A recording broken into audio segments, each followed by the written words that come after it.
Welcome to the Public Speaking Horror Show. I'm your host, Laura Reid, and I'm here to guide you through the spine-tingling, sweat-inducing, and occasionally hilarious world of public speaking. This is the show where we confront the terrifying moments that haunt speakers, because let's face it, we've all had them, but we also discover the lessons that they teach us.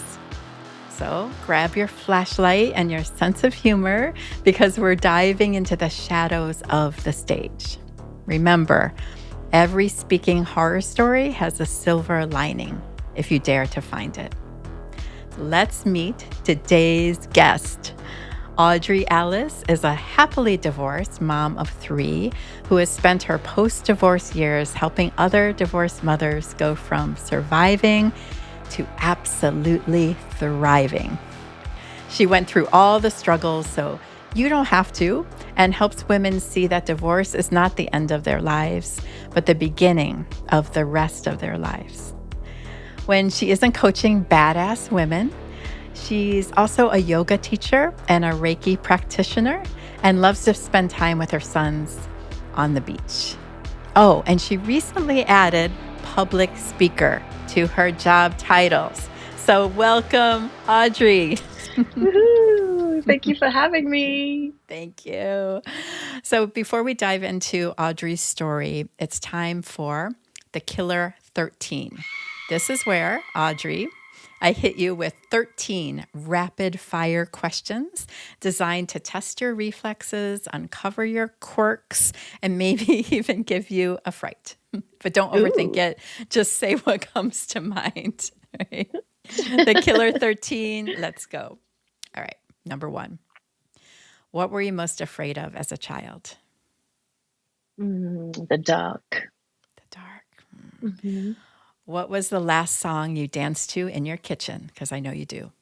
Oh, right before this call, Espresso, Sabrina Carpenter. Oh, love it. So good.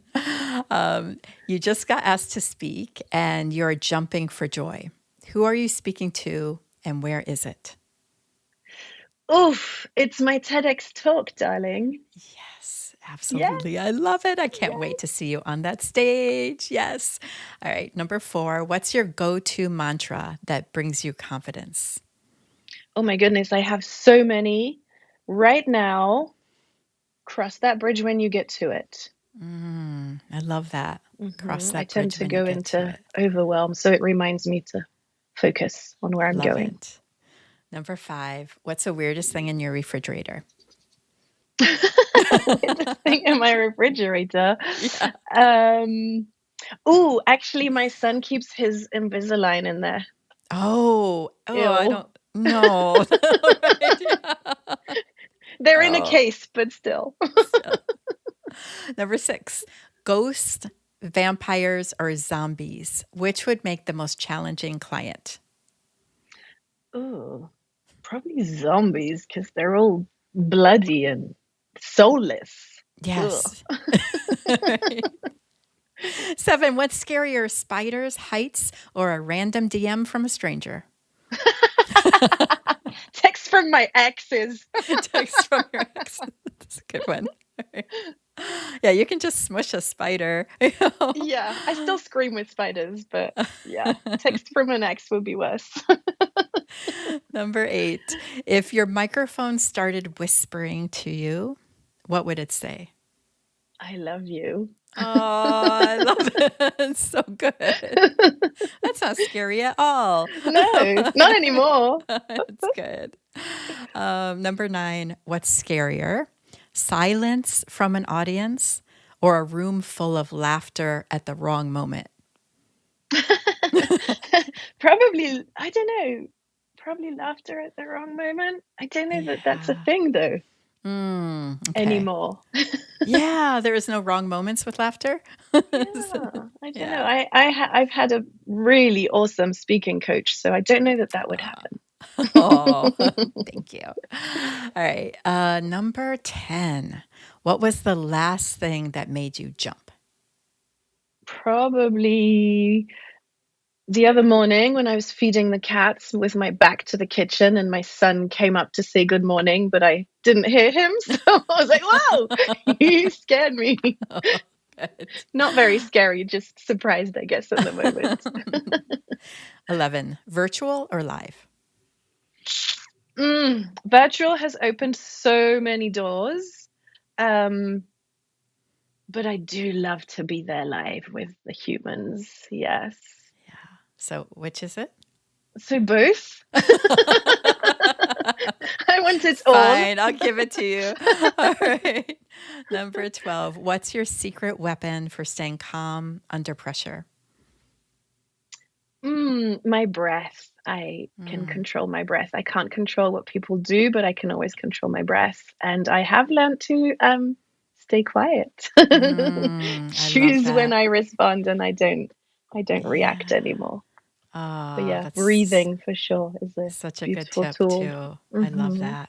All right, last one, number 13. If you could leave one haunting message for someone struggling after divorce, what would it be? Haunting? I don't know if it would be haunting. Yeah. All my messages are awesome and inspiring, obviously. Haunting in the good way. It stays with you. It follows you around. So many again. But the best is yet to come.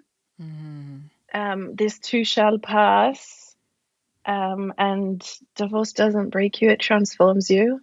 It's the beginning of the rest of your life. I guess that's 4. We'll stop there. That was 4 haunting messages, but they're all so good. I love all of them so much. Yay, you survived the killer 13. Yay. Clearly, you can think on your feet. So now it's time to dive into your story. So now every speaker has a moment that still makes their palms sweat, maybe. It's time to go behind the curtain. This is where we pull back the layers and dive deep into the story that brought you, Audrey, here today. The moment that maybe you still look back on and you realize maybe you're scared in that moment, but it was pivotal in some way. So that said, what's your story? So good. So following up on what you just said, that piece, there's 2 parts. There's my own story of waking up one morning, nearly 8 years ago now, and looking over to my then husband and knowing deep down that I couldn't do this anymore. I could not be in this marriage anymore. It was time. We had been together 21 years. We have 3 beautiful children together, 3 boys. And at the time, I had been a stay-at-home mom for, I think it was about 7 years after a 20-year career in hotels. So part of the reason that I had waited, I guess, or that I was not certain in the fact I wanted to leave the marriage was that I didn't know where to go or what to do or how to make, how was I going to make money because I was a stay-at-home mom. But that moment I remember very clearly of just deciding this is it. I'm not doing another year of this, let alone 5 or 10. The next 2 years were, excuse my French, a complete shit show. That's allowed on this podcast. That's okay. Say it like it is, baby. Yeah. And I did what I now tell all my clients to not do. I went straight into another relationship, barely had time to catch my breath, did not see or completely ignored all the red flags, and there were many, and they were very big and loud. And that relationship ended up being, basically I went from bad to worse, put it that way. And after about a little bit less than a year with that person, I caught myself again and decided I deserve better. I guess after that, I became a coach. I became a health coach, quickly decided I didn't enjoy writing meal plans for people. And because I was in that age, I guess, that my friends were also starting to go through things in their marriages, people were coming to me a lot. I seemed to be attracting women going through divorce who had seen me do it and survive it. And so I was being asked for advice. I pivoted to becoming a divorce coach, and the rest is history. Now, the second part to this, the answer to your question, I guess, or the second part of my story is that relating to speaking, I have always literally shook in my boots when I was supposed to speak in front of an audience. Um, and it came to meaning that I didn't speak up in friendships, relationships, jobs, things like that.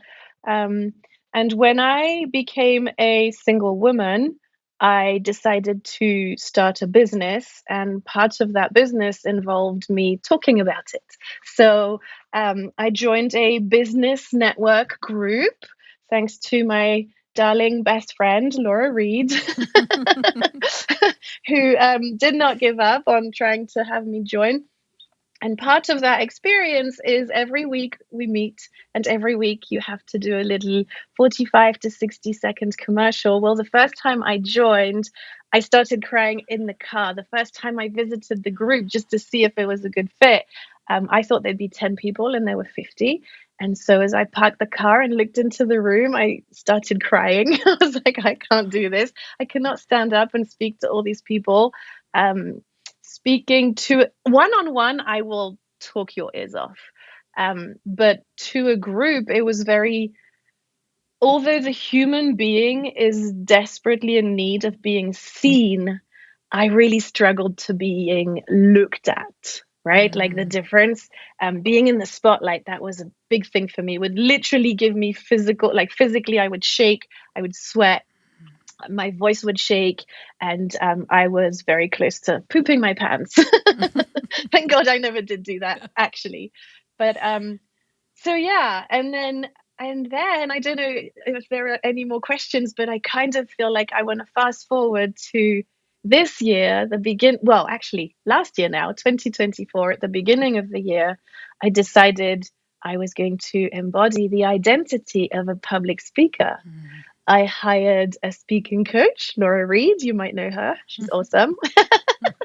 And through working with her, with you, in September, I ended up speaking to an audience, a Zoom audience of 650 people. Ooh. And so I went from crying in my car to speaking confidently to 650 people.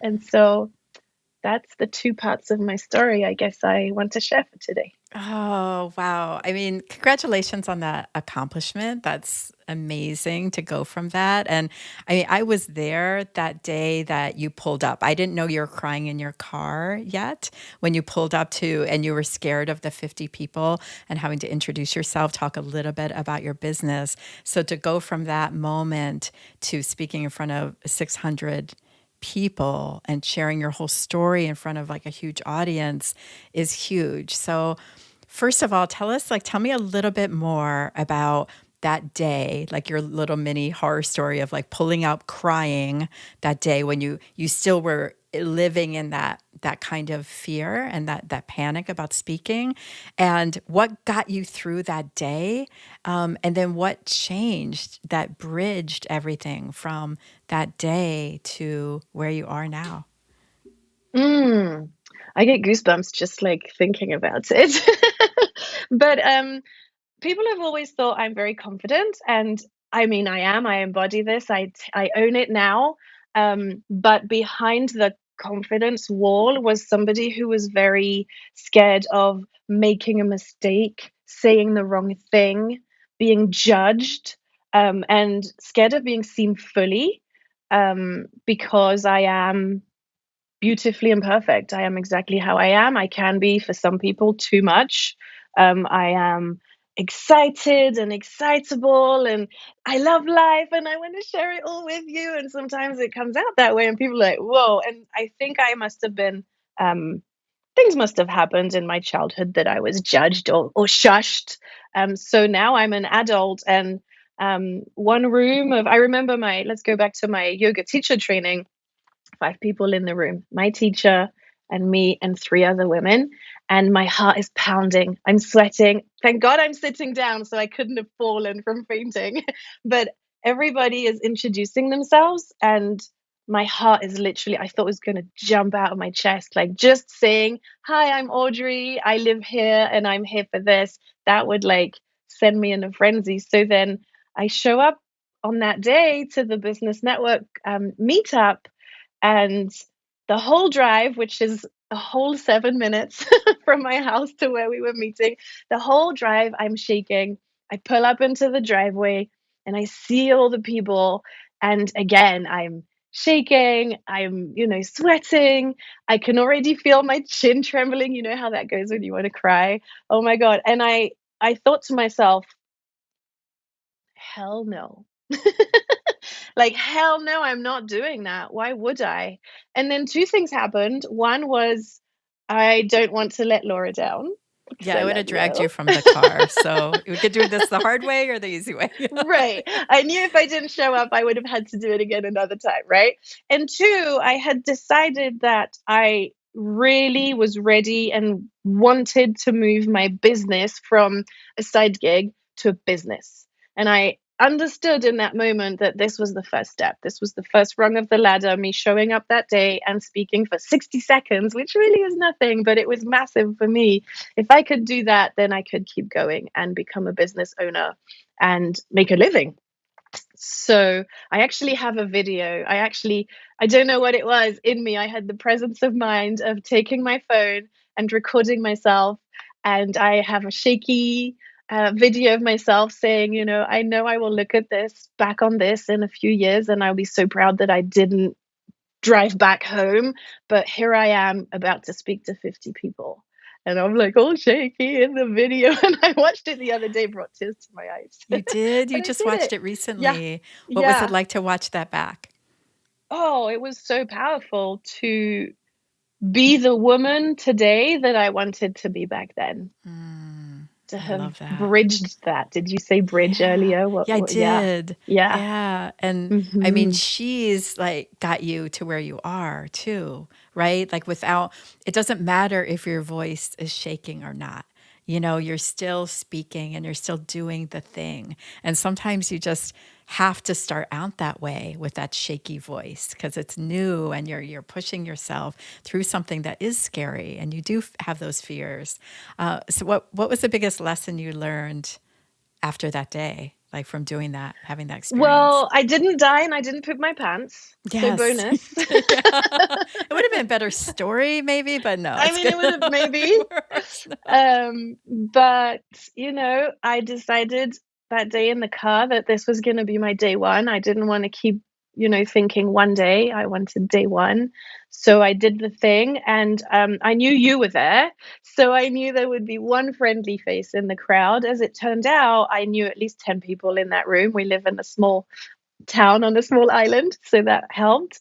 Um, Lessons learned. Well, I walked out of that room with 5 business cards from people who came up to me after I introduced myself and did my little 60-second thing, and who wanted to connect further and do business with me. And so the lesson was, share about what you do if you want clients or referrals or connections. Otherwise, if you don't speak about it, no one will know that you're doing it. Yeah, absolutely. I think if you're a business owner or entrepreneur listening, you know already you're also a public speaker. Whether you want to be or not, whether you're reluctant or not, whether your voice shakes or not, if you want to grow your business, you have to be able to speak about it. And what have you learned too? Because I know you're in that group for quite a while, giving those presentations 60 seconds. Did you learn anything about how to like craft a message in that short time? Was it always hard for you to like kind of clarify it, or you enjoyed that like 60-second little story you can tell? Beautiful question. I think the hardest thing for me at the beginning was to convey the message in that short amount of time. Even though the 60 seconds originally scared the bejesus out of me, I then got to the point that I was like, I can't say everything I want to say in 60 seconds. Like, there's no way. But in 60 seconds, you can say something that will land with somebody. And so, Mm, what I learned was cut the shit and get straight to the chase. Like, don't unless unless somehow it's part of your script or you have to, or that's whatever, you don't have to spend 10 seconds, 20 seconds saying, "Hi, I'm Audrey, I'm a yoga teacher." Just get to the point. um Breathe, speak slow, take your time, but not too long. But yeah, get to the point. Like, Oh, don't that's waste such good time. advice. Hmm. Yeah, because there's not time to ramble. There's not time for everything. So it kind of forces you. I think it's such a good exercise because it forces you to get clear on what is the message I really want to share and that every second counts. Absolutely. So, I mean, something I encourage people to do is not start with, like you just said, don't start with introducing yourself because it's kind of wasting some of those seconds, especially those first crucial 3 seconds where you want to draw everybody in and alert them that you're worth listening to. And they should, like there's going to be some kind of impact there with what you're saying. Definitely. Absolutely.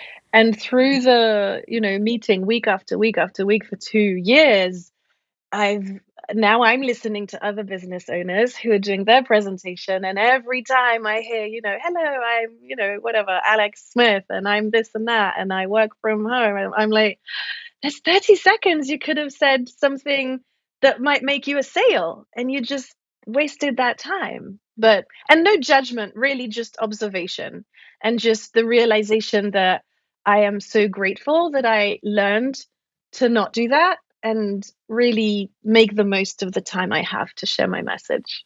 Yeah, and here's the thing, every time you show up and you model that, you might be changing the way someone does it next time because it hits differently. And sometimes people take notice of that and they're going to try it out then too. So did you ever get like what's some of the feedback that you remember? Like were there any 60 seconds that really landed with people or a day that you got to share a longer presentation that you remember like it did make an impact and someone came up and shared with you?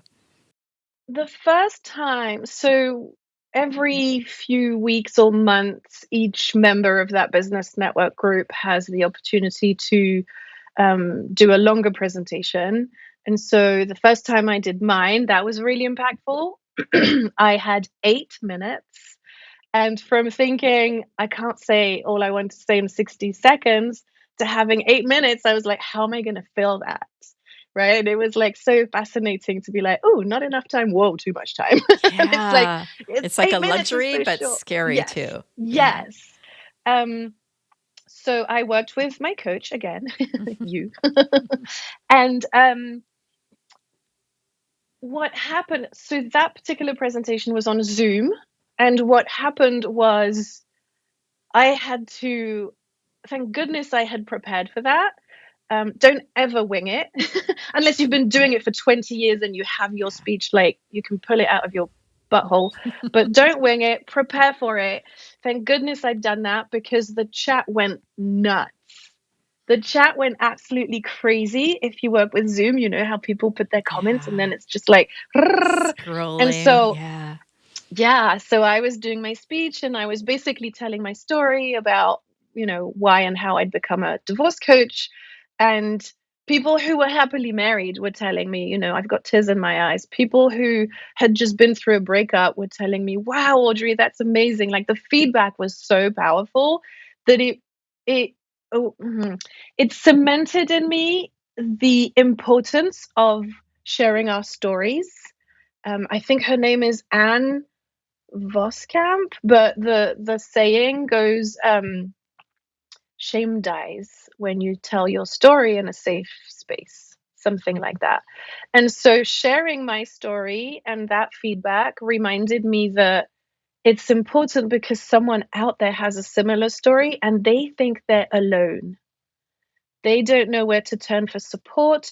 They hold on to shame for going through whatever they're going through. And they don't, because of the shame, they're not reaching out for help or for support or for companionship or whatever it is. And so that was I guess it was a reminder, but at the time it was more of an awakening, I guess, for lack of a better word. And just like, wow, this is why I do what I do. And this is why I will not stop sharing my story. An awakening. I love that so much because it sounds like that was a moment too when you realized your story had become like bigger than you and that it wasn't really about you anymore and your fear of judgment and all the things that have been maybe holding you back because now it's like it's changing other people's lives, changing their mindset, how they see divorce, and they're connecting emotionally to your story, whether they're happily married or, moved on or not, right? But there is someone out there too that they need to hear that story. Right, it's going to be their survival guide, and they have shame that they need to let go of and be given permission to share their story. I love that so much. For sure. And, in the US, I mean, we're talking about divorce because this is what I do, but every speaker has their own story. But in my instance, 50% of marriages in the US end in divorce. So if you're happily married, congratulations. I'm so happy for you. And you know someone who is going through or has gone through divorce. So my story might help you support your friend.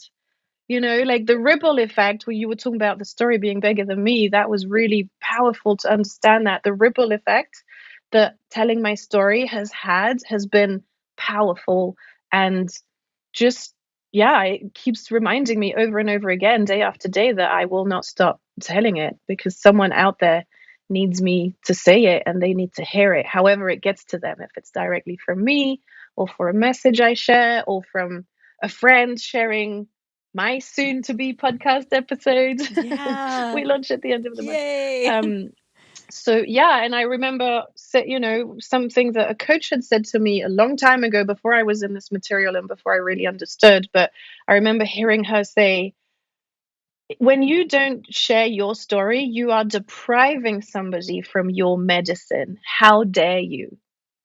And that how dare you was like, well, excuse me, what? And then it was like, oh, I am stopping somebody from healing faster or now or whatever, right? So, yeah, the story is always bigger than just And the I'm seeing person like telling this it. interesting timeline for you too of like joining the networking group that forced you to kind of really get in touch with what you do and what you're most aligned to, how you're most aligned to serve in this world, right? And once you got in touch with that and then got to speak about it and then share your story about why why you're meant to do this work, this important work, then things started to change. And you added public speaker to as one of your titles because now you've got it. You've got the story. You've got why you do it. You got to practice that. And so, tell me more about again like that bridge as a metaphor to that moment to then speaking in front of 600 people or so, and what shifted in that experience. Was your chin still trembling? And what I mean, you can still be scared and do it anyway. But was there a different did it land differently for you? Mm. So that particular talk was, I was asked by my own coach to share a piece of my story in one of her events. And that happened in a very difficult and vulnerable time. So at the beginning of this, well, last year now, at the beginning of 2024, my boy's father became very ill and sadly passed away.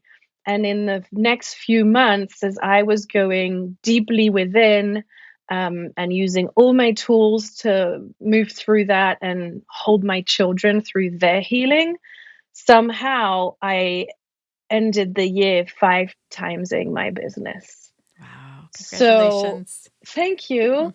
So I was talking about the unshakable faith, the importance of taking time to heal, and the importance to continue to share my story. Because again, people out there are going through similar experiences and they need me to share how I'm surviving this and they're afterwards thriving so that they can continue their healing.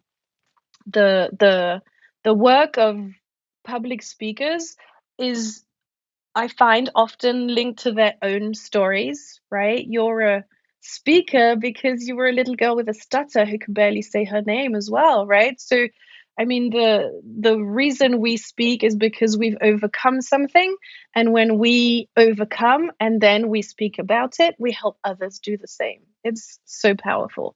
And the story is always shifting and changing and expanding and growing, and more comes out of this.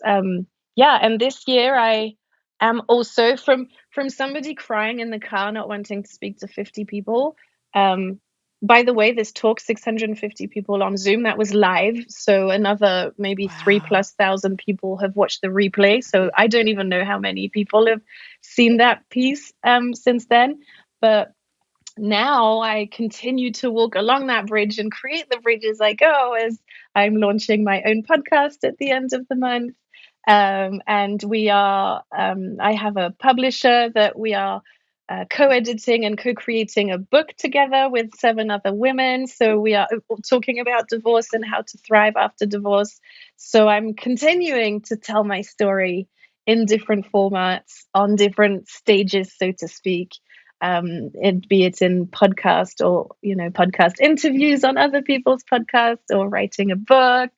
Yeah, I'll never stop I talking love about that. you I know feel like it the does date things. back so much to you just owning your story, and then that enabled you to move forward in all these different ways. And who knows what else is out there, right? Stages that are waiting. Now, you mentioned TED Talk. So, like, what draws you to that particular format and that stage? And tell us more about what you're thinking for that. Ooh, so TED Talks are kind of an invite only thing. They are also a specific time and a specific format. So it's going to be beautifully enriching to experience that. I love that I'll get the opportunity to really narrate. That's another stage that it's like, don't waste time with fluff. You want to be straight on it.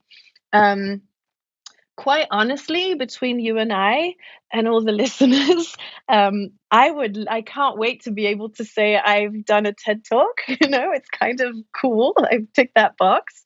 And I know it's going to get me out of my comfort zone because I am not doing as many live audience speeches or speaking events as I am doing online. Sometimes online can feel a little safer because well, people are muted, and you might not see who's out. We'll record this, and then I don't know who's listening and what happens when they listen, right? But TED, you do have the audience in the studio as they record and listen to you, so that's a whole nother level and yeah, experience really. I'm so excited for that for you. And yeah, there's not going to be any zombies or vampires or ghosts in the audience. So it won't be that scary. Well, Audrey, as we wrap things up, here's my final question for you. So imagine there's someone pulling up to speak at an event, just like you were, right? To the 50 people. And they're pulling up and they see a bunch of people, in the room and other people pulling up, and they realize it's probably more people than they expected. And they Mm, start crying and they're mm. feeling so much fear and almost wanting to put that car into reverse and just drive away. What's your message for that person? Don't drive away. First off, you can do it. You are stronger than you think and braver than you know. And really, the biggest message is what you say in there could save somebody's life.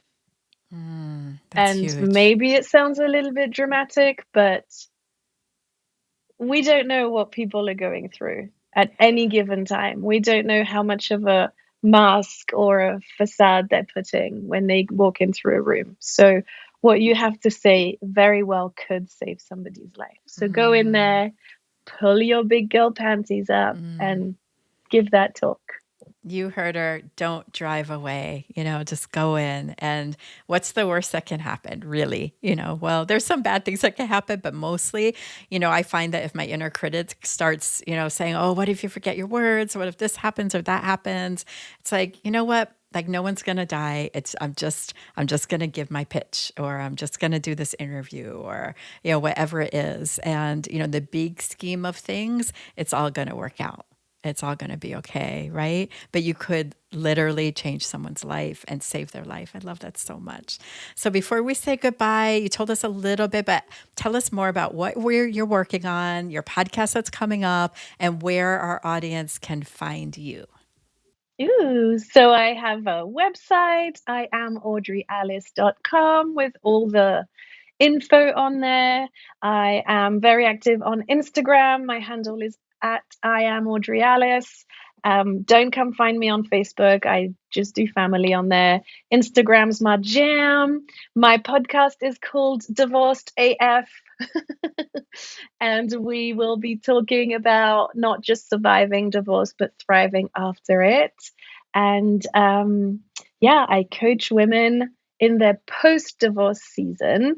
I don't necessarily walk you through the divorce itself. I like for you to have figured out who gets the dog, the cat, the kids' custody schedule, and then you come find me, and then we thrive together.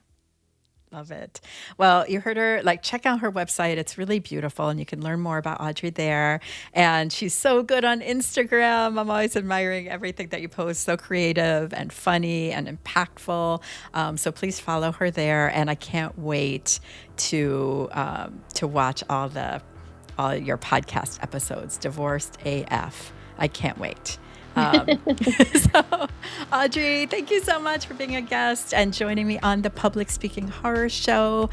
Your story really proves that some of the scariest moments on stage can help us grow.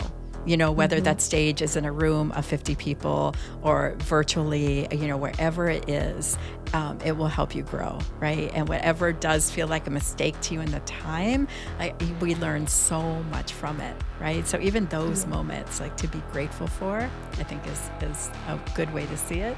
And if you enjoyed today's episode, be sure to subscribe on Apple Podcasts, Spotify, iTunes, YouTube, basically all the places. My book of the same name is now available, by the way, on Audible, as well as Amazon, Barnes & Noble online. And if you happen to be on the Big Island of Hawaii, at Kona Stories. Shout out to Kona Stories Bookstore. All right, that's all my plugging. Until next time, remember, the stage may be scary, but it's also the place where the magic happens. So keep slaying, my friends. Aloha. Bye.